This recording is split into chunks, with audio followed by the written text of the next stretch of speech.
We rolling. We straight.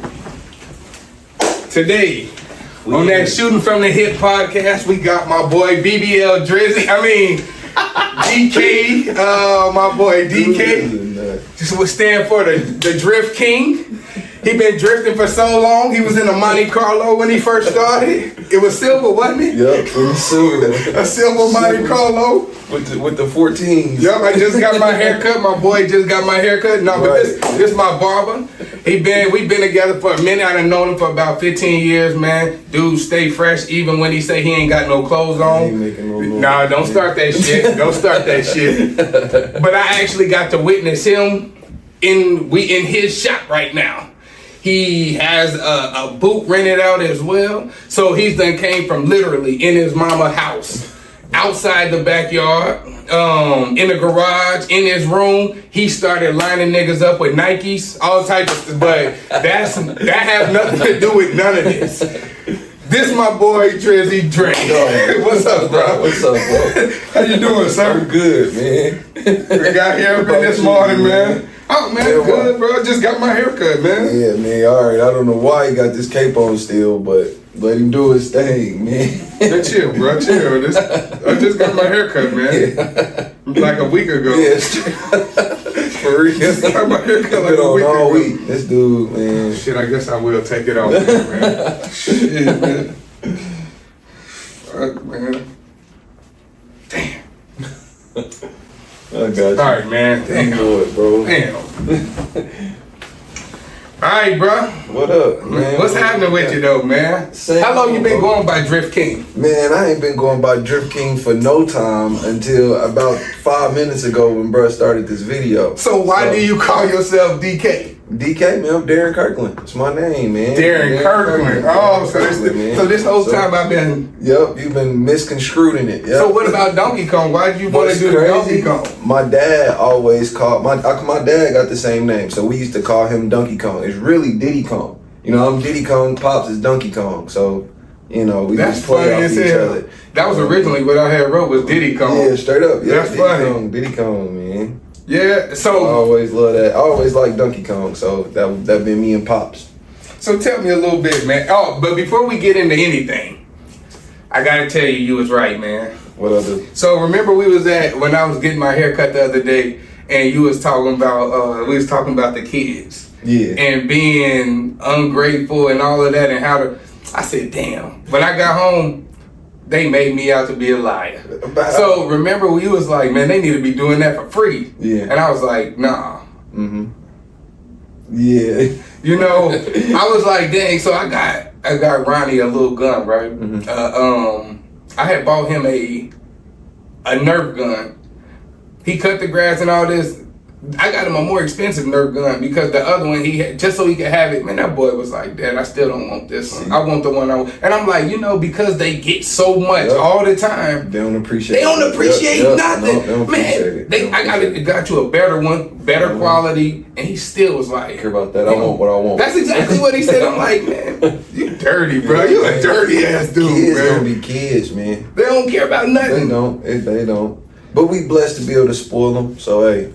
You know, there was a time I couldn't spend much of nothing on them boys, man. Yep. And I'm, you know, so it's like, but I looked up the definition of what spoiled mean, and spoiled was horrible. What do you mean? It was like harmful and pretty much need to get rid of. Oh, so then even when I go back, I was like, dang, it took me deeper. I'm like, when I go back, I even started thinking about the Bible. You spare the rod, you spoil the child. So then even if I spare the rod, I spoil the child. So then I'm creating something that needs to go. Yep. So it's like, damn, I'm still. Yep. Dang. Yeah, no, I don't think. Well, man, my dad used to tell me a long time ago, like, we not spoiled. You do what you're supposed to do. You know what I mean? If our kids didn't do what they were supposed to do as far as not getting in trouble and, you know, staying active and stuff like that, and we still would give them too much, then we might have a problem. You know what I mean? But I feel like, man, we got good boys, man, so... Man, they do what they supposed to do for the most part. Yeah, they hard-headed. They us. They are. But at the end of the day, you know what I mean? They do what they supposed to do. So, let them go on, reap the benefits of my labor. You know what I mean? I work hard, man. I ain't got nothing else to spend it on, son. Yeah, they enjoy just doing stuff. Yeah, let's just go do something. We went to the carnival this past weekend, man. Which one? It was one right by the crib out at Hamilton Town Center. And we pulled up and did something, man. It just random, you know what I mean? It wasn't nothing too crazy, but it's just cool. I found that he got good grades. So it's like, all right, let's go do something. Yeah. And even when he don't, I ain't gonna lie, even if he don't show me grades, we go do something. But it's just hard to not do stuff. It's like I'm at a place where it's like I don't have to sit in the house all weekend. Straight up. Yeah. Why am I going to? It's like, what's the purpose of going and just sit in the house if I don't have to? Straight up. If it's something to do and I don't have to, let's go. Come on. So yeah, I'm with you. I share that with you for sure. Okay, so do you consider yourself a truth teller or a liar? I tell the truth to a fault. I was going to say, because I think that's a lie if you tell me you are a truth teller. Well, because you've been telling me you was going to cut your hair for about 2 years, which has definitely been a lie. No, have you even trimmed it? No, bro. Have you trimmed it? Yeah, I trim my shit up. No, I'm talking about your fucking hair. See, here you go with that. See, that's the lying part. My hair, bro. I told you I wanted to cut my hair. I didn't say I was going to do it. So there's been several times you said, I'm going to cut this shit. I don't want this shit. I don't want this shit. I'm going to cut this shit. So if you don't want it, why do you not just cut it? Because it's a part of me at this point. It's hard to cut. It's hard. You remember when I got mine? I was like, it's long, and I know I'm gonna miss it. I hear your story when you cut it. Like, man, I miss my length. Remember, I sat on this floor, cried for 2 days. Yeah, I miss my length for this dude. It was only a couple days though, bro. Just for a little while. So, do you think being a barber is something that you would encourage young people to do, and anybody actually, women, men, kids? Yeah, I think anybody can be a barber. Wholeheartedly, I think anybody can be a barber, man. It's not that hard. You just got to put the time in. It's really reps. It's just like anything else. If you practice it, you're going to get good at it. It's not rocket science. You mess somebody's head up by overthinking. So yeah, I would definitely encourage the freedom, just the community of it. That's my favorite part of cutting hair. It's just the people I meet. Like, I've been knowing you for 15 years, but we got closer since you've been coming to sit in my chair these past couple years. And man, that's the homies, man. You know what I mean? Like, I got to a point where now I cut, and everybody a friend, man. It's like my therapy. You know what I mean? I do enjoy cutting. I enjoy cutting hair. Some days it's a job, but what bring me in here is y'all, especially on that Saturday, like our Saturdays where everybody come up here. Hell yeah. I promise you, I never want to be here on that Saturday. There ain't one Saturday morning I wake up and like, let's cut some hair, until I get in here and I get to talking to y'all, and it's like, all right, my guys here, we gonna kick it. Let's go on, let's function real quick. Let's have a cool little Saturday. And so yeah, I think cutting hair is, man, I wish everybody could cut hair. When do you plan? I remember we talked about it before, but when do you actually plan on starting a movement where you teaching people, like they can pay you to come in here and you can teach them how to line somebody up? Or because we did talk about that. Yeah, very soon. I just signed up for a course to learn how to start making courses and stuff like that. I made some posts. I've been making different, just different flyers and stuff. So I say before the end of the year, definitely. I probably, it's around September is what I'm trying to schedule myself to. So yeah, soon. So you do really plan on going through with that? Yes. Hell yeah, sure. That's what's up, right? Even going to barber schools, and even if I just set up my own curriculum, I can go to a barber school and say, hey, I know how to line, I know how to do, certain things that a lot of people don't teach you in barber schools. And I say, hey, I got a curriculum. If y'all come in here, let me teach for a little while, XYZ, pay my fee, and, do like that. So I can have a contract with barber schools. I feel like that's even bigger than just having people come in here. What do you think is the most important part of the haircut then? The lining. So after it's all done, the lining, how do you get your lining to the T like you do? Is it something with the clippers, or is it all you? It's the clippers. It's the clippers. So the clippers cut by themselves? Nah, I mean, over the years, of course, I'm 15 years in, so I mean, I know different ways to do it. You know what I mean? Yeah, but for the most part, you only as good as your tools. They teach you that in barber school. You only as good as your tools. It don't matter. You can sit and have all the skills in the world, but if your clippers ain't sharp enough to do it, then your clippers ain't sharp enough to do it. It's over. So no, a lot of it come from the clippers and just I want to say having a steady hand, but you grow a steady hand over time. Steady hand matters, but it ain't do or die. You can figure it out. So are you going to do an online course, or is it all strictly in person? At the moment, I'm thinking of in person, but I do want to do an online course. It's pros and cons to online courses from people I talk to. So We'll see how it works. But right now, definitely in person. Definitely in person. Okay. Would it be here? Yeah, I will have classes here for sure. I will have classes here. I'll have say somebody come and say I'm cutting your hair. You sit in a chair. Somebody come watch me cut your hair, and yeah, step by step answer questions. But would they be able to line somebody up under your care, or how does that work? Like, how would it work? If they bring a client, or if my client is okay with it, which I doubt my client will be okay with it, but if they bring a client, yeah, I got extra barber chairs at the crib. I can bring a chair here, set it up, let them do his thing, and step by step. But that aspect of it, that's why I kind of want to go into the schools, because they already got they got clients that's coming into the school, and they got chairs, they got all of that set up, so I can go and walk around and say, okay, bet, you doing this right, you doing this wrong, and X, Y, Z. Okay. So when you doing this, how do you figure out like pricing for cutting heads, and then figure out pricing for what you coming to do? I'll figure my pricing is based on my availability and my time. I tell people all the time, I'm at a point now where I don't charge for haircuts, I charge for my time. So when I first started cutting hair, I was at $15. No, when I was in the backyard, I was at It's like $5. I was about to say you was at $5. What you when got? You was using the I don't give a damn what you got. We go cut it. I don't care. You got a couple dollars. What you trying to do? For real. So then, but once I got professional and all of that, I worked my way. When I first started in the shop, I was at 15, 20.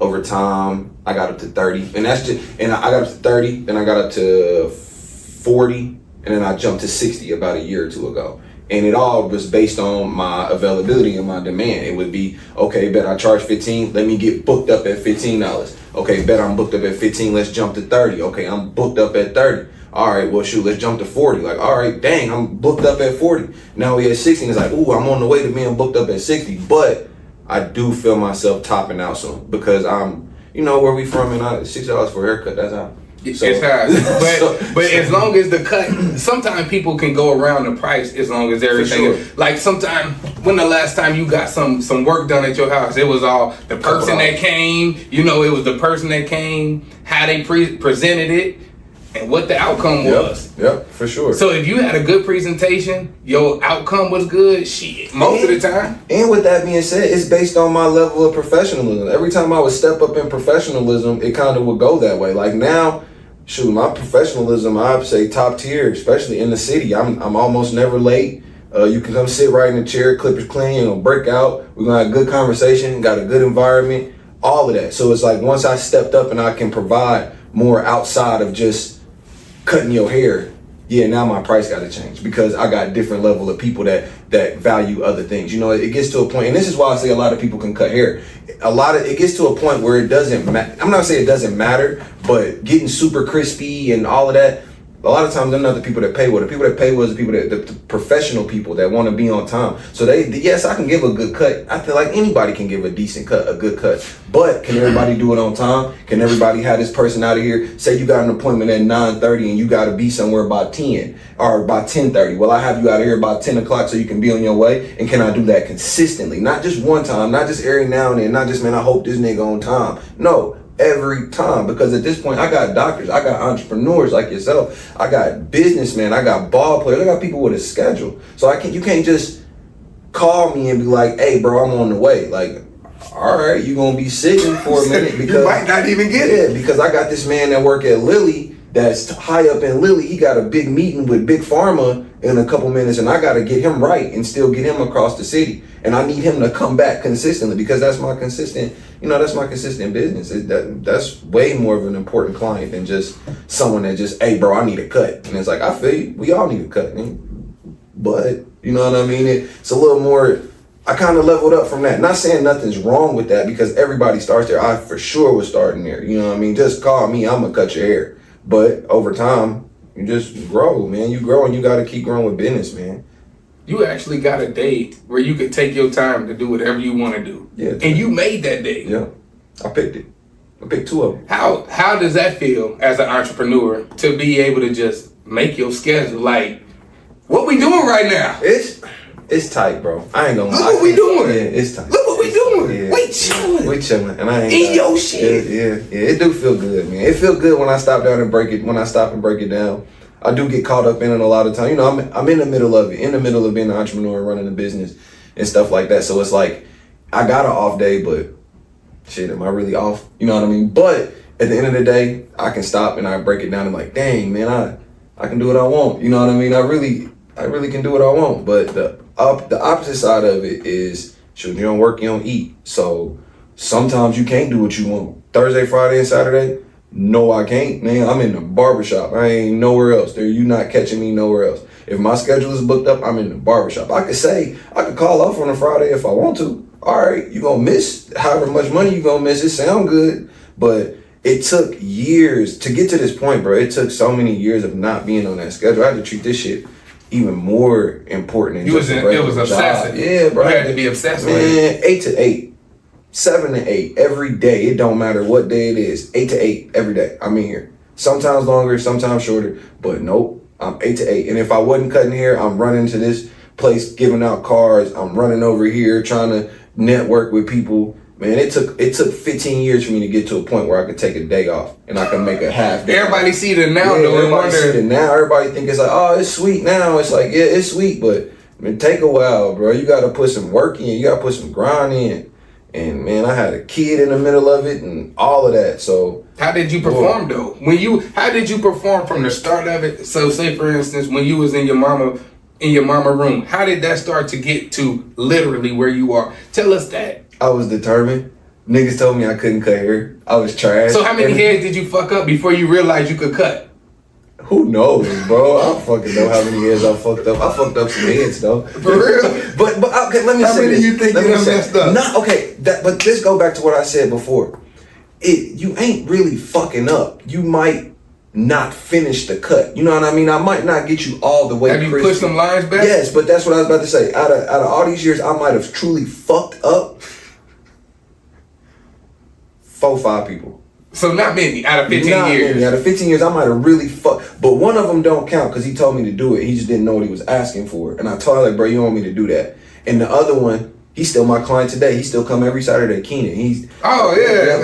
Shout out to Keenan, man. I used to fuck Keenan up in the backyard. Shout out to Keenan, man. He an entrepreneur too. Yep, he an entrepreneur run the trucking company. Shout out Keenan, man. Man, shout out my man Keno Jones. Straight up, man. That's my dog. He run that trucking company. He's the man, bro. I go all day about my mans, bro. That's my dog. But he come from the same place we all come from, for real. We all grew up where we grew up at, man, and we just made it make sense, man. I remember he started, not to go too much on my dog, you know, I ain't throw too much. No, man, that's what's up, man. We want to shout him. Man, he next. He gonna be in here, man. I remember when he first started trucking school, or when he first started to go get his CDLs, and he had to go out, I think Chicago, for like 3-4 weeks, and he would try to slide back in and get a cut, but it was around the time I first started in the barbershop when I first moved back to the city from college. So, man, Keenan been on his grind too, man, and he doing his thing, just bought himself a crib, you know, my man's is married.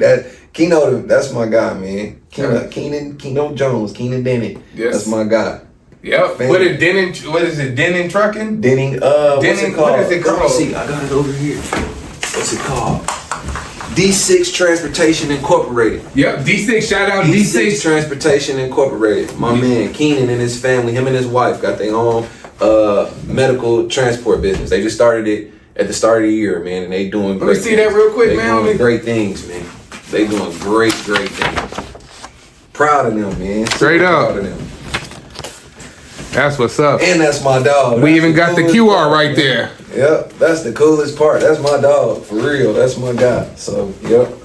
So now, back into the determination. You said it took determination. It is determination. Niggas told me I couldn't cut hair, and they was right. I couldn't. I was trash. And I was like, all right, I'm going to figure this out. And I was kind of I played basketball, so I was a popular dude in high school. I started barber school when I was in sophomore in high school. So I was a popular dude, so I'm trying to I'm going to cut your hair. Not get niggas together at all. So they like, man, that's your trash, DK. I'm not about to let you cut my hair. And I'm like, all right, one day. You was so popular, you wore more suits to school than you did regular clothes. Yeah, all right. Sometimes. Game day, niggas put on suits. What you got, man?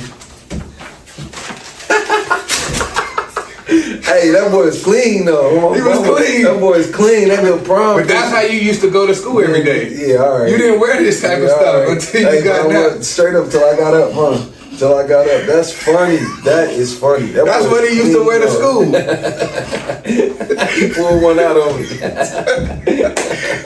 So, how did you make the environment that you wanted? Like, what the different places that you've cut hair from? How did you know the type of environment? Was it just all the different places combined? You like, this is what I don't want now. This is what I want. How did you make this what it is today? I realized what I don't want. It wasn't really what I wanted. It don't take much to. I don't think it took much, but I could see what I didn't want, and that's it. Just I knew I wanted a space that was clean. I knew I wanted kind of my own space, because even though no knock at bigger barbershops where it's a lot of people in there, because it is a lot of good things in there and a lot of camaraderie, I wanted a place where I could provide an environment where I could talk to my clients and really create a relationship with them and make them feel safe. You know what I mean? 2024 barbershops can be dangerous places sometimes. Yeah. You know what I mean? Barbershops, I get so many stories about dangerous places and about barbershops being dangerous places, but I've never been in that situation. I've never, knock on wood, that's never happened. So you used your head as the wood? I'm hard-headed, boy. You gotta use your head. Your boy named Pinocchio. When you ain't got no wood, you gotta go. Geppetto is dead. Yep. Mom's told me that. Mommy say knock on wood, she had hit me dead in the head. I'm like, damn. Stupid wood, hollow head. Wood head. What? Right. Yep. Mom used to tear me up. But I just looked around and seen what I didn't want, and I always had a vision of my own little vibe. Like I just wanted to make it me. I ain't gonna say a vision of my own vibe. I just made it me. Thought of a man cave, a professional man cave environment, and this is what we got, man. I just knew what I didn't want. That's it. I knew exactly what I did not want. But I will say, everybody that do come here, that circulates throughout here, I think it does end up being more like a family type deal than just, oh, man, here goes another one. Another cut. I'm coming to see end my up being dog. cool. Yep, everybody come here like my dog. You know, I'm like, at this point, I really, man, over 70% of my clients are legit friends. Like, legit, like, I need y'all. You know what I mean? Y'all say y'all need me, I need y'all. If y'all don't pop up for a while, I forget the cut. Nigga, where you at? I got this going on. I got that going on. Or are you okay? You know what I mean? It'll literally turn into you cool, bro? You know what I mean? Unless some weird stuff happen, but. Does weird stuff happen? Yes. Man, niggas is so weird about their haircut sometimes. Oh my God. So then, okay, then how is it being a man in 24? This is fraud, bro. How is being a man in 24 then? That's a tough question. Because they now don't know what women are. They trying to define a woman, because you could be a woman, but you could be Dre too. So you could be Dre woman, or you could be anything. Like there is no differentiating no more. They trying to figure out what a woman is. Man, how is it being a man? Short answer, I guess. Of course, I love being a. Like if the video might have timed out. Did that happen? Maybe on here it did, yeah, but it's because it's blinking right now. So so we back rolling. There we go. All right, I don't know. We had some technical difficulties. Yeah, we back though. Technical difficulties, but we back. So where was we at now? Being a man. Being a man in 24. That's an open-ended question, but I mean, it's cool, bro. I don't trip on it. Is it easy to be a man in 24? How is it being a manly man in 24? How is it not conforming to what everything that's changed? I can say from what I do, it's easier for me to be a manly man because I don't gotta answer no questions to nobody and stuff like that. But as far as just in the world, it's weird sometimes, man. You just see certain stuff that you just don't agree with, or it's just weird. And I ain't gonna say don't agree with it, just like, but that's not how a man's supposed to move. You know what I mean? But at the same time, I'm an open-minded person, bro. So it's like ain't no judgment coming from me, man. If you want to live your life, live your life. I'm judging. I'm judging. I don't judge, bro. I'm judging. I don't judge, bro. I might have a little smirk. I might look a little funny every now and then, but for the most part, you may judge. You just ain't saying it out loud. Kinda, but not really, bro. Like it's certain situations that I think are just not right, but at the same time, who am I to say that's wrong? You know what I mean? I just remove myself from it and move how I know to move. You know what I mean? I don't put too much weight on it. I think that comes from me dealing with so many people over time, because I learned that no matter what somebody prefers, or if a man is soft, or if he LGBTQ X, Y, Z, you can learn something from this person. no matter what, you can get a perspective from this person. And I love perspectives, bro. I don't care where you come from, what you do, what you think is right. I just want to hear your perspective. You know what I mean? Over time, yes, if I hear the perspective too many times, I'm gonna know like, okay, let me stay away from this person or let me move this way. But it don't take long for me to figure that out about a person. But even then, it ain't necessarily stay away from them. It's change the conversation. You know what I mean? Trying to change the conversation and see where they thought process in another department. You know what I mean? I don't agree with a lot of things that are said, and you know what I mean? I don't agree with a lot of things, but at the same time, I can see why people think that way. You know what I mean? They don't fit to me, but I can see your perspective, you know, whatever. And I can learn from you. So no judgment. You know what I mean? I'm sure it's things I might do that people don't agree with, which I don't give a damn. So I wouldn't give a damn. You shouldn't give a damn if I give a damn. You know what I mean? You shouldn't give a fuck. So just don't give a damn at all. I don't give a fuck about what, man, I'm chilling. Unless if it's my kids, now I got something to say. My son, yeah, we got some shit to work on.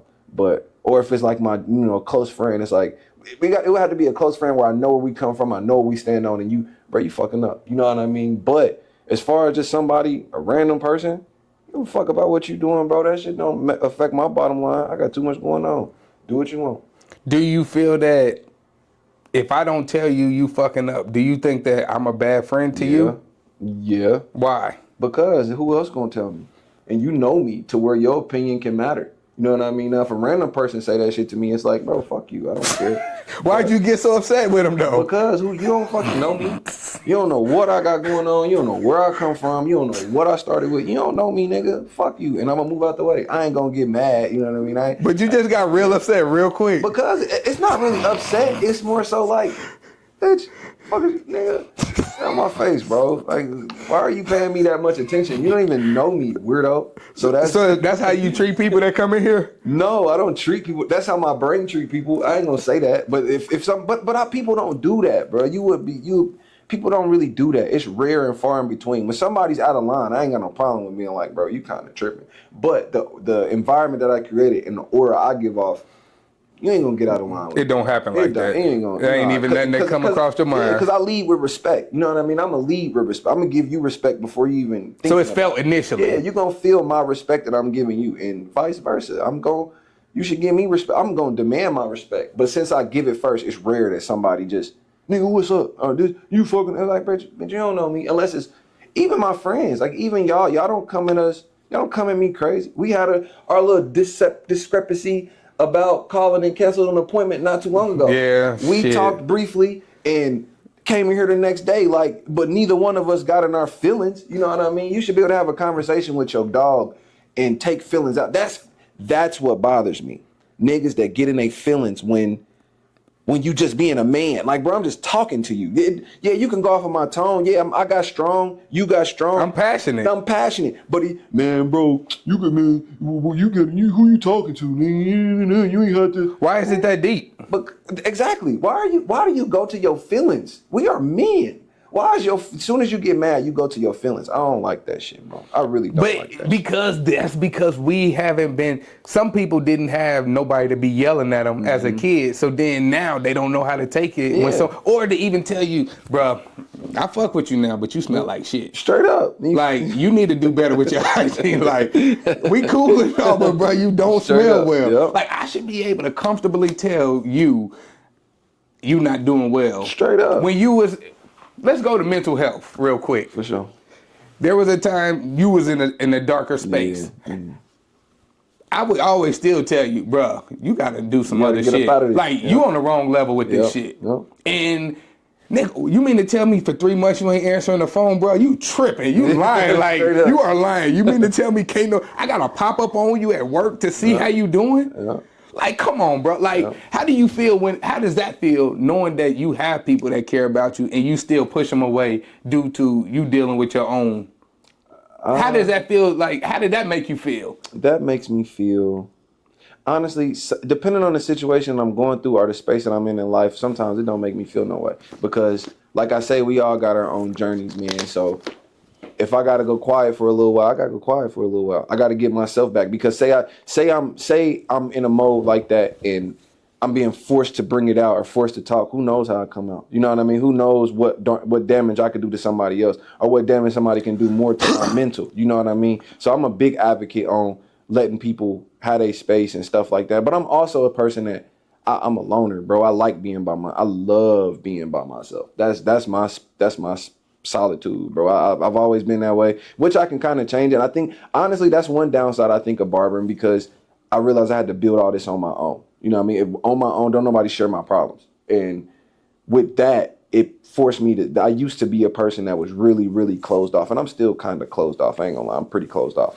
But I'm more accessible now. And I see that people actually care. Before, I used to think people wanted something. I used to think everybody think like, oh, Dre got something. Dre, come on, Dre, I need this. Or if he around, he'd take care of it. Or, you know, people think that my life is easy and I don't have problems too. So people would easily put their problems off on me. So I'd be like, bro, I'm cool. And I went through a time of that where people would always do that, where I took the short end of the stick for a long ass time. And when I got to a point where I was okay with it, that's when I kind of opened up. When I realized, okay, I'm one of them guys. You know what I mean? Of course, man. I saw a dude in this interview the other day. He said, shoot, I'm the chef.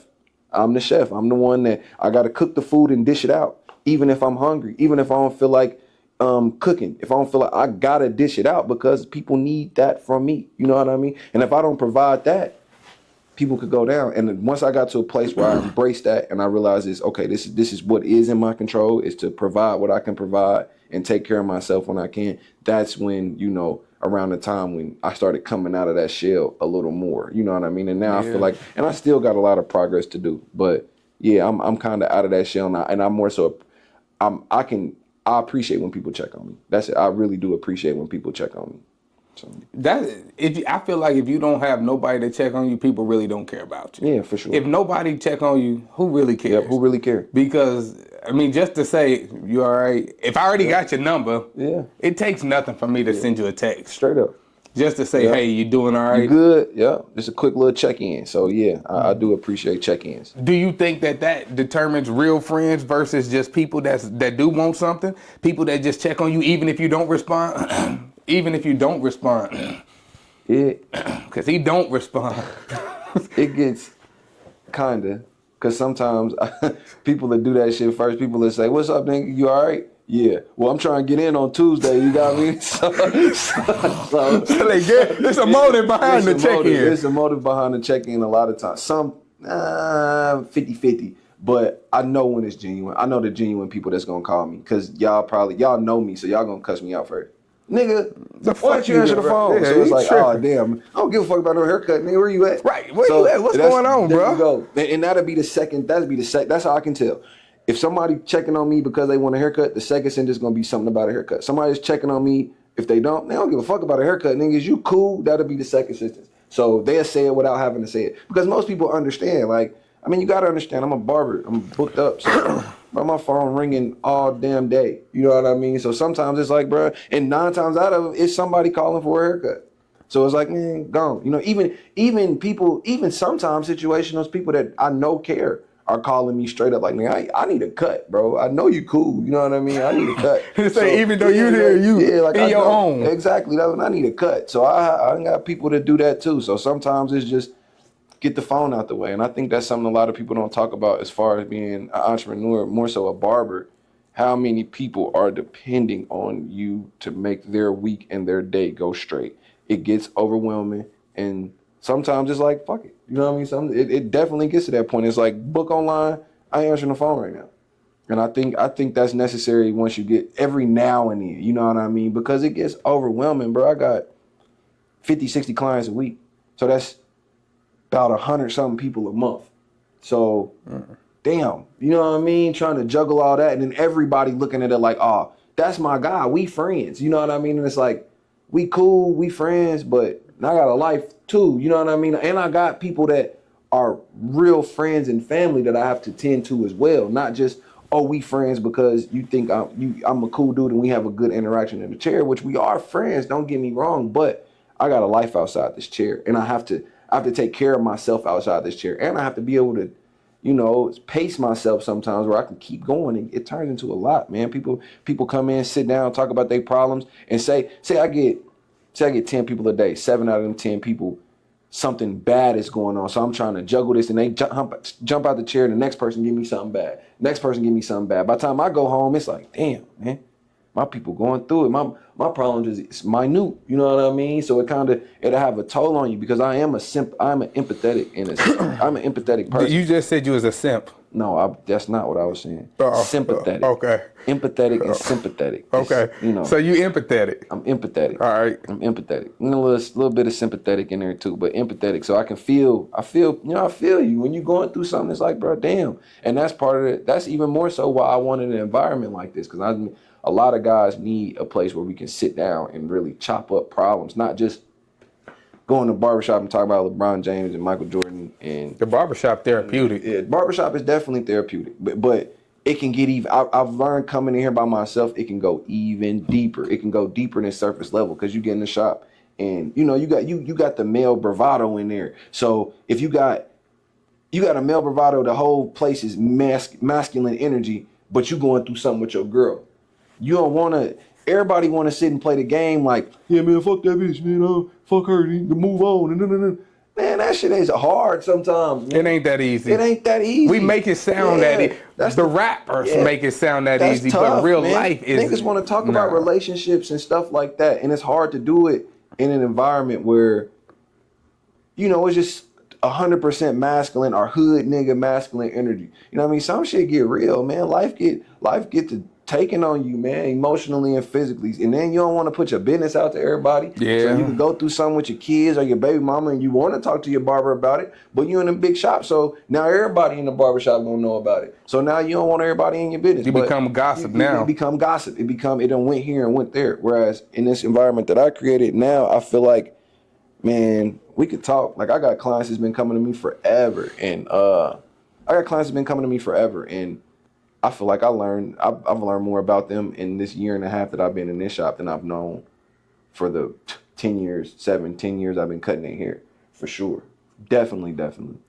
Because people, this environment does give you space to open up. That's what it is. And even depending on, even if, say for instance, you got full people, the type of people that's in here are damn near sharing the same issues and not even knowing it. But then one person open up and then it just become a domino effect. Like, damn, and then everybody, it done went all the way around, back and forth. It's family. That's how it go a lot of times, honestly. It's family. But like I say, them Saturdays, y'all give me life, and I know we give each other life on them Saturdays, bro. Because it's you know the type of people that are in here, and I'm proud to say that I've created that type of environment. My personality and the type of man I am, I've created an environment where people can feel safe to bring in here whatever they got to bring in here. You know what I mean? And whoever gonna sit here, whoever in here with me, my clients, I've got to a point where the clients that I bring in here are also stand-up men for the most part. And if they not, you gonna be around, you gonna become one. Shit, you ain't got a choice then. You ain't got a choice. You come sit up here on a Saturday, you gonna learn some shit. You gonna learn something. You gonna get inspired. You gonna get inspired. You gonna get checked. You gonna get all of that. You gonna get all of that. It happen quick. Yep, it's gonna happen. But it's from love. It's a place of love. It's a place of respect. It's always respectful. You know what I mean? It's never escalated in here. And I pray it don't. And I don't see how it will. But shit happens. But nah, man. I got some good guys that come through here, and we got a good environment, man. You come in here and learn something. You get some love, for real. You said people depend on you. How do it feel now having somebody that truly depends on you because they can't make their business pop because you failed? How would that make you feel? If I failed? Like if you failed where your loctician couldn't perform her duties because now the shop. No, so now you are really you honcho. Yeah. How does that feel being that person though, that now you got somebody else's livelihood in your hands, and if you do make one wrong decision, you could mess up her livelihood. For sure. And everything she got growing. How does that feel? It's some pressure. Coming from Lil Dre in the backyard. It's some pressure. Shit, I ain't gonna act like it ain't no pressure. But at the same time, I love it because it's like I can handle it. I love being put to the test. That's always, I like being put to the test, and I like when I can blame shit on myself. I love when I can blame. Like I would rather be that situation. I'd rather be in this situation where it's in my control other than being in a situation where, I'm working in somebody's shop and they can't pay their bills and now I'm asked out and I got to figure my shit out. I'd much rather be in this position. Yes, it's benefits, it's pros and cons of both sides, but the type of person I am, I'm looking for accountability. I want it to be my fault. So it make me feel good. It's pressure, but it make me feel good because they be like, damn, man, you can handle it. You know what I mean? Like you can do that. Like that's cool. It's kind of like it's a level up for me. So I love it. I ain't gonna lie. It bothers me sometimes, but for the most part, I'll make it happen. I made everything else happen. Yeah, I agree because no homo, no diddy, but sure. you looking good right now because there was a time a couple years ago where you was dealing with that stuff where you could tell, you could see everything on you. Nigga didn't care. Yeah, it was all written all over you. But now you done bounced back here in the gym. You running 2 miles in a minute. For sure. You running 3 miles in 2 minutes. You know, like I'm watching you become a whole nother level a whole nother caliber of man. Yeah, man. And that honestly, what you just asked me as far as people relying on me, that's what pushed me to try to be just a better dude. You know what I mean? Go to the gym, read some books, watch YouTube and learn, really try to thrive. And it's because of the pressure, man. You got to learn how to move that pressure around because it ain't going nowhere. And it goes deeper than just trying to have some money. It goes into what you value, what you put your time into, you get back. You know what I mean? What you get peace of mind from. Because, man, you could sit here, I could stress out about this barbershop all day if I wanted to with so much shit I have to deal with sometimes. But going to the gym, that'll take my mind off all of that. I ain't thinking about it. Go hoop? Nah, I ain't, whatever. I'll figure it out. And shoot, I look at it and it's figured out. You know what I mean? So do you have to pray about this, or do you just make your own mind up, or do you believe in God with it? I believe in God. I pray. I believe there is a higher being. I'm not going to sit here and say that I'm if I had to say something, I'm Christian. I am Christian, but I enjoy the perspectives of every other religion. After my studies and what I looked into, because I read a lot, or used to read a lot. I've been kind of falling off, but it's all in general the same thing. It's all in general the same thing.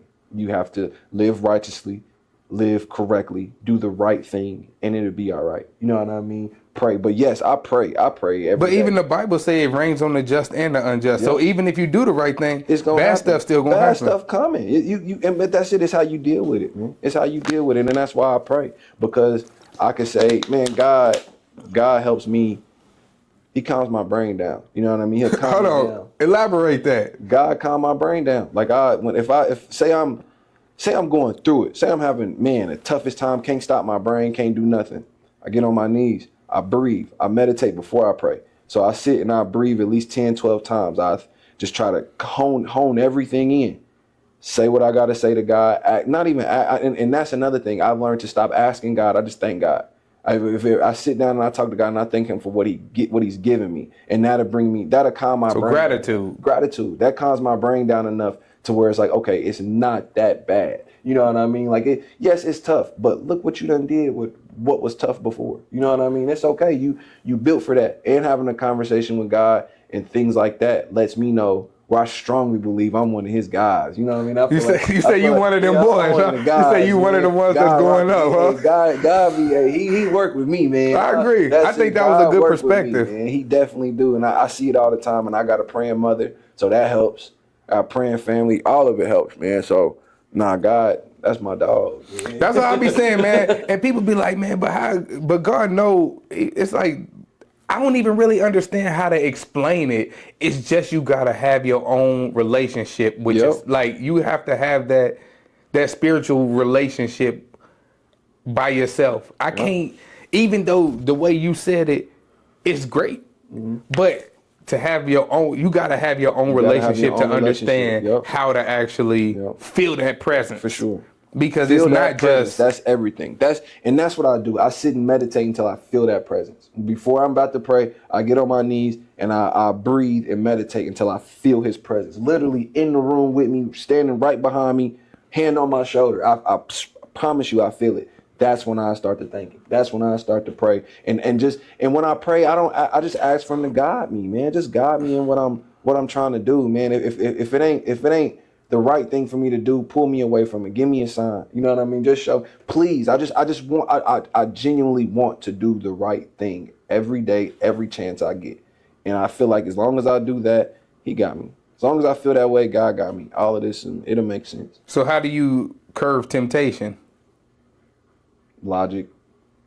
I curb temptation by using logic. If I be honest, What if it's a fine chick? logic. If it's gonna, if you about to mess up my peace, I'll stop. But how do you know if she gonna mess up your peace if you just met her?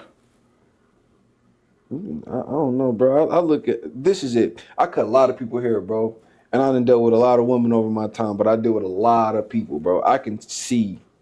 I strongly feel like I got a really Discernment, and I can tell when somebody on some shit that I don't really. It's just some ain't right shit. Something ain't right. No, don't get me wrong, nigga, slip up. Don't get me wrong, nigga. So you do steal, like what? you don't. Steal what? So you, so when you say you slip up, you just sin. No, I mean like I see. You fall short. I fall short. Yeah, especially sometimes when it comes to women, nigga do something. But it's just But as a man, honestly, as a man, that's one of the hardest things to not do is look at women. Yeah, for sure. And not talk to them, even if you're in a relationship. But I don't try not to look, and I don't try not to talk to them. You just know your boundaries. I know when to stop. You know what I mean? I know when to keep it cool. I know when it can mess up more than what I wanted to do. It can mess up more stuff, and I know how to look into the future and see and kind of see like maybe this person can help me make some money. As far as women, okay, what if this woman can help me make some money one day?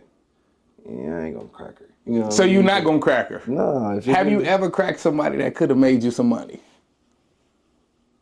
And not the prostitutes that you used to have. Yeah, right. Like, have I? They could have made me some money. I mean, who knows? Maybe, but no, not really. Hell no, I ain't. But I ain't a hornball like that, bro. I've always been in control of myself, and I'm real weary of people. I'm a germaphobe. I don't want nobody in my space. I don't scared of you, them diseases and shit. Like it's like, nah, you gonna have to make this shit worth it for me. Like what you bringing to the table. So I ain't never been like just, hey, what's up, baby? Let me see. I ain't like that. That ain't me. So that's actually one of the questions, man. Is your relationship, like, how does that work for you? I'm single. How do you get into your relationship? When you looking? Where you finding it? You know, man, there's so many you different run ways, it, man. bro. Like run that shit. You on Tinder? Like no. Plenty of fish. Hey, I did just download the Facebooks. Not download it, but I started using the Facebook shit. But What is that? It's like a Facebook dating thing, bro. And you know, it's like Tinder. You just go through and you can swipe through and say if she cute or not. Okay, like, let's see who on here. Let's see who on here. Get her out of here. She decent. I go look. Yeah, she can stay. Hey, look, she got her lip gloss popping too. Nope. Let me see. Nope. No. Let's see. Yep. Damn, when they make that though? I don't know. She can stay. She got some decent titties. Yeah, she can stay. It is just like that. You know, we could go That's through. crazy. That's it. But that's how long I've been on Facebook. But I'll be honest, bro. I sit here and I click them. But if somebody say somebody like me or something like that, we'll see. Because I'm not an initial like, what's up with you. Well, it'll take a minute. Like it'll take a minute for me to want to come and talk to you because my brain worked too fast and I got too much to lose. So it's like, I done thought about X, Y, and Z reason not to talk to you, or this could go that way, man. I'm cool. I don't even want to deal with the expectation. Expectation in relationships, that's what kills me. I hate that shit. Oh, I hate that. I like when it ain't no expectations. And so it's just free. Wrong. Not really free, wrong. It's respect. Yes, you respect me. I'm going to respect you. Don't be out here doing nothing stupid. But I feel like relationships and stuff, that's when they get real and when they can go right or wrong when expectations are there. When you expect me to do this, when I expect you to do that, which is, that's necessary in relationships, especially in marriages and stuff like that. So, but that's people's expectations is different. That's it. So you have to, once expectation get into it, now you got to take the time to fine tune it. And if somebody's not in a position to be able to fine tune it with me, or say I could be wrong too. Maybe I'm not in a position. Maybe I want to budge off what I want to budge on. That's when it can either go good or it can go bad. You know what I mean? Okay. So it's just, but relationships, it's long hair, short hair women. Don't matter. I don't care at all. Weave, no weave. I like it when you don't have to wear a weave. You know what I mean? I like. So you prefer? Yeah, prefer. But wigs don't bother me. Like wigs don't bother me. I prefer no wig. I prefer regular natural hair, whether it's locks, I just don't. I don't want the bald head. Yeah, see, it don't. I would rather not. And there's nothing toward the bald head. I just like hair. Yep, it's how you rock it with me. I love hair. Yeah. Like I'm a hair guy. I love some nice hair on a Good woman. That curly shit. Some some look good. I ain't got no preference. Even if it's in a fro. I do like fros. I don't got no. It's how you rock it. It don't matter what you doing, baby. Just rock it right. You know what I mean? Just you gotta look good. Okay. Look good. So big, small, medium. I ain't gonna lie, bro. I don't like big girls. You don't like big girls? I don't like that. But I've made exceptions because you was horny. No, because it's how you rock it. It's all about how you come off. It's all about how cute you are. A big girl ain't gonna be my first thing that I go look at. And I'm not discriminating against big girls. I will never say that. It's just my preference. I'm not just gonna automatically look. But if I look and I see that you pretty, you carry yourself well, you respectful, and all of that, man, come on with it. I'm a big nigga. That don't bother me. I'm 6'2". So you say you going in? Come on, 6'2", 220. I can handle anything you throw at me. I ain't tripping. But hey, as long as you make it look good. But I guess if I had to put a preference, if I got a preference, I like petite, but I like thick. I like slim, thick. Got some ass. So you like ass? I love ass. What about little booties? The booties win too. I think the booties gotta be depending on the shape of the woman. So you could be a small woman and have no ass, but it looks good on you because you might got them hips. You know what I mean? But even not if you got a certain level of sex appeal. Yes, yeah, that have a certain level of sex appeal. For sure. You got sex appeal. You got me. That's what I'm looking for. Yes, I do like bodies and I have a preference, but. Man, sex appeal. If you can make it sexy, I'm with you. You know what I mean? We can do it. I ain't tripping. That's cool. Yeah. So when you do have these women, are they usually some slim thicks, long hair, slim, small, short? What about the midgets? I think the little people. Fun. I think that'd be fun if I be 100. I think midgets would be fun, but size, nah, bro. So you saying you do want? That's a part of your bucket list is a midget. I ain't gonna say it's part of my bucket list, but I ain't gonna reject it if it happens. So are you looking for it? No, I ain't looking for it. You're not looking for it? I ain't looking for it, but if it happens, it happens. So if a small girl come in here to get their locks done, are you gonna shoot? No, I'm just gonna say what's up. You know what I mean? I ain't gonna shoot off top. If she say something to me, but that's a part of your bucket list. You was writing that down. No, it's as not. Goals. Yeah, all right. That kinda a little bit. No, you definitely. No, that ain't my bucket list, bro. No, I ain't tripping on that. But that's it. Like it just goes into I don't have a preference. Like you just love women. I love women. If you cute, you got sex appeal on you. We can. Yes, this should work. Yes, for sure. For sure. I'm with it. For sure. I'm tripping. So then let's see this. How do you stay successful? Staying consistent. I just stay consistent. You know what I mean? I have a schedule to keep. I have to stay consistent. That's it ain't rocket science on trying. And on top of that, I always feel like I'm chasing success. You know what I mean? I don't wake up and come in. Every now and then I might come in like, dang, I'm successful in what I'm doing. But no, that ain't on the forefront of my brain. I'm still chasing success. I think that's how I stay in a decent position is by not feeling like I'm there. You know what I mean? I'm always grinding. I'm always enough ain't never enough. You know what I mean? I can always improve. I feel like that's how I stay successful or stay doing decent. What's your next step other than barbering? And do you get tired of barbering? So let's go. Do you get tired of barbering? And then what's your next step after barbering? I get tired of cutting hair. I get tired of cutting hair. That why my line messed up right here? All right. Your line ain't messed up. Oh, my bad. Sharp. But yeah, I get tired of cutting hair, but it happens after I done cut so many heads, and I just don't feel like cutting today. But I have a burnout every now and then, but it don't. I know how to control that now. And my next step after barbering, I don't know, bro. I've had properties and stuff like that, so I've thought about that. My dad did properties and real estate, but honestly, bro, it's always gonna be something with barbering, whether it goes into teaching products, merchandise. Do you make products?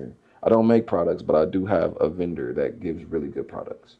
And I don't do Maybe products. we could put some of your products on here too and show. For sure. So that we can get them out here. Help market the products, man. I appreciate it, man. Deca Plus, I really like Deca Plus stuff. Deca Plus? Deca Plus. And it took me a long time to find a product that I could say, like, I stand by, because everybody's hair reacts to stuff differently. But Deca is something that I see it helps everybody. Do you have some of that here? Yes, I do. So we can maybe let's put some of that up here. Let's show, man.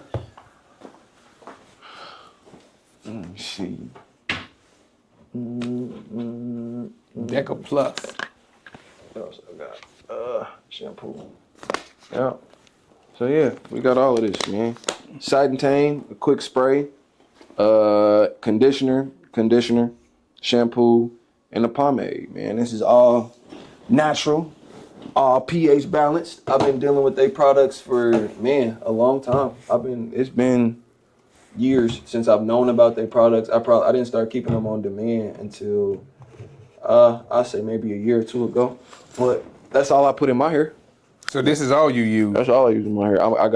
That's it. That's all I put in my hair. That's what my beautician puts in my hair. That's what, and that's it. I love that stuff. And I can sit and promote it all I want to, but I just say it works. You know what I mean? I ain't great at promoting stuff like that, but that shit works for sure.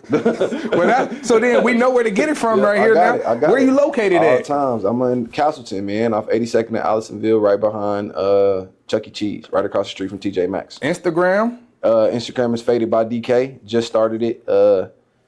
Faded by DK, no underscore. It's simple like that. Facebook? You on Facebook, Darren Twitter? Kirkland, Facebook, Darren Kirkland, Twitter. Nah, I barely use Twitter.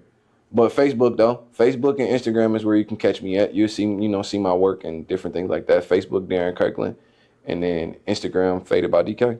And then even when you pulling up, man, congratulations on your sign out there, man. Right on. Yeah, you'll see me. Congratulations.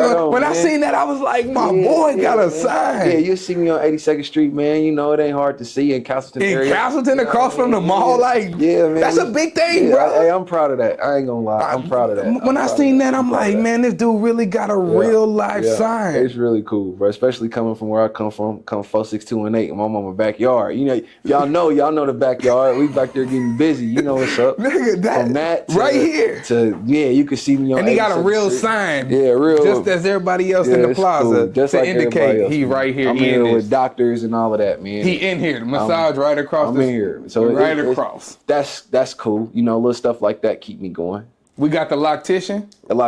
Locked in with Joy. Joy. Yep. You know, she get busy. Almond Joy. Locked in with Joy. Man. You can find her on, I think you find her Instagram, Just Joy, or Locked In with Joy. And the same with Facebook and all of that as well. I think she's on TikTok. She go viral on TikTok. So I know if y'all run into me, I'm sure you done ran into Joy, because Joy good at what she do. She do her thing. She real professional. She is a dope creator, man. Super dope. She's good at what she does, man. It's what's up, man. That's what's up, man. Shout out to Joy for sure. Shout out to Joy. Yep. Shout out for sure. She made the shop complete, man. You know what I mean? Joy came in here and really made the shop complete, man. Lil Joy, man. Yeah, that's the homie. Yep. So then I got one more question for you before we get up out of here. If you was interviewing me, what topics would you hit that maybe I didn't?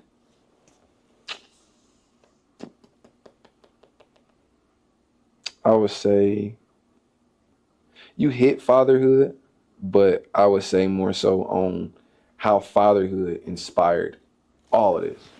Being a dad inspired all of this for me, bro. Every aspect of it. Yes, I started cutting hair before he came, but as soon as I found out that little nigga was on the way, I had a vision, boy. Something just hit me and realized I have to make this work. I'm gonna make this work. Let's make this work.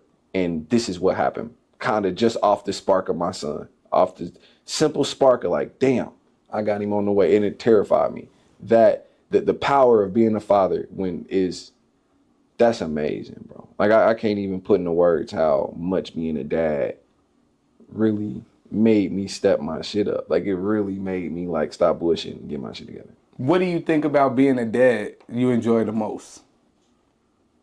Being able to provide for him.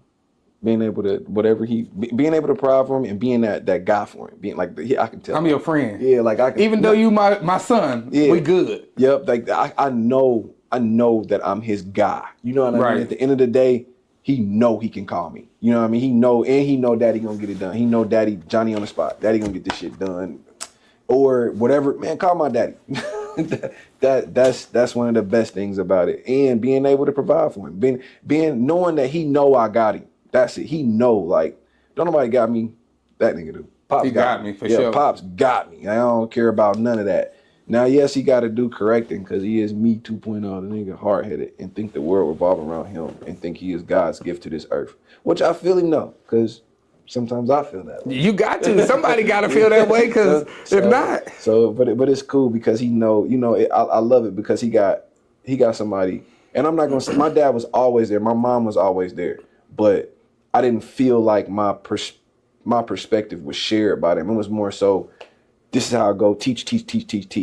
And I'm different. I feel like I was the different. I'm the middle child. I got 2 big sisters, 2 little sisters, and I'm the only boy. So I'm the one that was kind of like go against the grain sometimes. I had my own type of way. I was a crybaby, all of that. But with son, he's the same way, but he got me to where I'm like, I feel you. You know what I mean? I feel you. And I'm confident in myself. I was able to build myself up enough to where I'm confident in myself to where it's like, I don't gotta really feel like the outside. I don't gotta take outside advice or outside expectations and put them on to my son. Sometimes, we all human, so sometimes, but I don't have to do that, and I don't do that often. He can do anything that he put his mind to, and he know I'm with him. What you trying to do? We can do whatever you trying to do, son. So, and I'm glad that he know that. I'm glad that I can tell he know that. Everybody around me can tell he know that. Everybody know that's my guy, and he know I'm his guy. So. Being a father is hard, though. It is. That's one of the hardest things because the majority of the world is going to go with the woman versus the man, even if the man is in a better position than the woman. Yep. But something I learned from you, well, you don't know I learned it from you. Your conversations with my mama, none of that I learned it from you.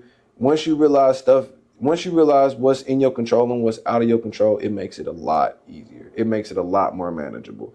And I know we get caught up sometimes in trying to control everything and trying to be the better parent, and you're not trying to be the better parent, but being a better parent, and the mother don't really give you that credit, or the kids or the people around you don't give that credit. But once you put into perspective that I can only do what's in my control, that it makes it easy. So knock on wood, I pray fatherhood don't get hard for me, but that shit ain't hard because that's where my heart at. You know what I mean? Like if my heart wasn't in it, yeah, it's hard because I don't want to do it. But my heart in it. I built this shit up. You know what I mean? This was hard. Shit, this was hard because I had days when I ain't want to do this. My heart, that's my whole heart. And that shit ain't hard to me. I ain't gonna lie to you. And I pray it don't get, I pray it gets challenging, you know what I mean? But I'm the type, I embrace challenges. I realize I operate best when I'm under pressure. I operate way better when so maybe the initial, damn, here we go.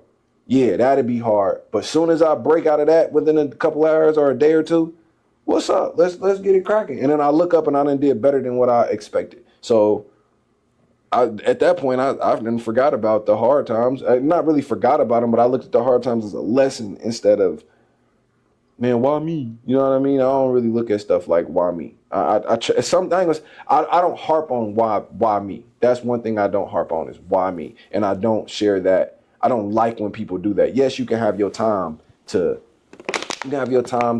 grieve or be in a bad place, but you do not have time to be there longer than you don't have time to be there long at all. No. And I don't like when people stay in that space because it's like, nah, that mean you one of God's people. That mean he putting you to the test. What you gonna do? Obviously, he ain't gonna put you to the test if you ain't already went through the lesson plan and he done gave you what you need to know to be able to conquer this situation. Obviously, he wouldn't put you in this position if you haven't been there. So he put you in this position because you obviously have the tools. Figure this shit out. You may not know how to at the moment. There's somewhere, put the shit to the test and figure it out. Stop bitching, figure it out. And that's just what it is. That's why I don't really harp on stuff being some stuff, don't get me wrong, but a lot of things, bro, shit ain't hard. I'm built for this shit. You know what I mean? That's what I always say. That's what it's supposed to feel like. When you pushing towards something, that's my man, Nipsey Hussle, one of my, he inspired me. That's it. That when it get too heavy, when it get too tough, I sit and I be like, man, that's what it's supposed to feel like. It's a marathon. It's a marathon. Not a race. That's what it's supposed to feel like. You think this shit gonna be easy? Yeah, you can look and see everybody on Instagram doing what they do, making it look sweet. Man, that's a highlight reel. This shit hard. When you really, Yeah. when you really in the trenches, you really trying to grind and make something of yourself, make something for real. As far as raising it, you really want to raise a good kid. You really want to do this. It's hard. Yeah, it's hard, but fuck all that. We got to do it. You know what I mean? We could sit and harp about it being hard all day, but fuck all that. We got to get this shit done so it don't be hard no more. Yeah, it's hard right now, but I ain't about to think about it because I'm trying to get past it. And that's it. I can't function correctly if I harp on negativity for too long. And I know you can't. I know you can't. We're the same cloth, bro. So I know you can't. And that's why, and a lot of people that come in here can't. I learned that from clients. I learned that from just people in general. But that is one of my biggest pet peeves. Do not sit and throw yourself a pity party for too long. You can throw a pity party for a little bit. You better go to sleep. You got 2 sleeps and you better be trying to make the shit better. That's it. That's how people stay in that depression. I remember I had talked to you not too long ago, and I was like, Dre, don't start going into that damn depression shit. Don't start that shit. But it was like, nah. He was like, nah, I ain't on that, bro. I wasn't on that at all. It was just, I got to feel what was going on at the moment. And depressed, because go back into it. I got a relationship with God now. The last time when I was transitioning shops and stuff, I had a relationship with God, but it wasn't like that. It wasn't like I seen. It wasn't strong enough to where I could feel like where I used it. I could use it as kind of like a crutch or something that could build me back up. It wasn't. I wasn't that strong yet. But now, oh man, God done showed me and him. We can make anything happen for real. For real. All I need is God. God and shoot, that's it. That's it. I want to say God and Son, but shoot, I got God. You know what I mean? So it'll be all right. Everything will be all right, man. That's it. Like if this shit all right now, coming from where niggas came from, should be all right. It'll be all right. If you can endure all of this up to now, like what? Why stop right. now? Why stop now? What's the point? Let's see. I have a 16-year-old, 11, and a 12-year-old. See? And it's like, you made it so far. It be hard, but it's like so. That's like it, so like and nigga, what you thought was gonna be easy? I be hurt. Yeah, we gonna go through it. I be happy. I be hurt. I be sad. And we feel every emotion. I feel all of those emotions. I just being a dad. Yep, being a dad. Just can't harp on it.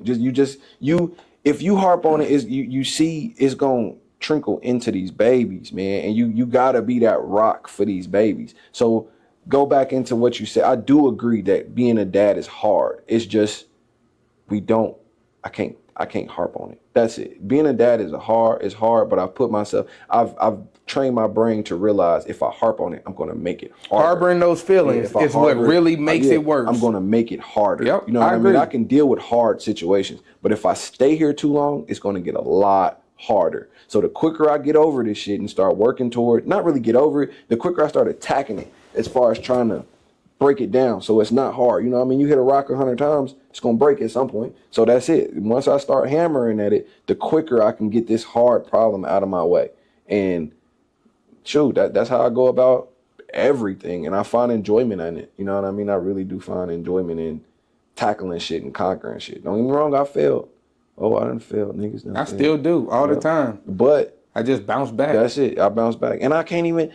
I don't even say I failed. That's what I was about to say. That's exactly what I was about to say. I can't even say I failed. Because I really don't have no guidelines. I'm just learning. I'm just learning. And I ain't failed till I quit. Until I just be like, fuck it, I give up. No, and then by that time I done died off. I'm long gone. Yeah, I'm not a quick giver upper. I'm not a quitter at all. Like, to a fault sometimes. Nigga need to learn how to let shit go a lot of times for real. But I keep trying. And if I get to a point where I let something go, and it's really only what happened in relationships. If I end up letting a relationship go, it's cause shit, it was an impossible task. And I thought that I took on more than I could chew. That's it, you know, and that happens. I feel like that happens with a lot of things. You'll take on more than you can chew. And ain't nothing wrong with that. Yeah, it ain't nothing wrong with that. You ain't challenging yourself if you don't ever look up like, ooh, this a little much. You know what I mean? you ain't really challenging yourself if you don't do that. So if you can handle everything with ease, you probably ain't doing it. You ain't doing shit. Right. I agree. If you can handle everything with ease, you ain't really doing shit. I agree wholeheartedly. Sounds good. My boy. My dog, man. Appreciate you. Thank you, sir. You already know, I appreciate this time, man. It was good to be able to come out here, talk with you, get to know you a little bit, you know, and let other people get to know you. Just because I've known you for a day or two, don't mean that the other people that may want to know you. For sure. Now we know where you at, Yep. how to reach you.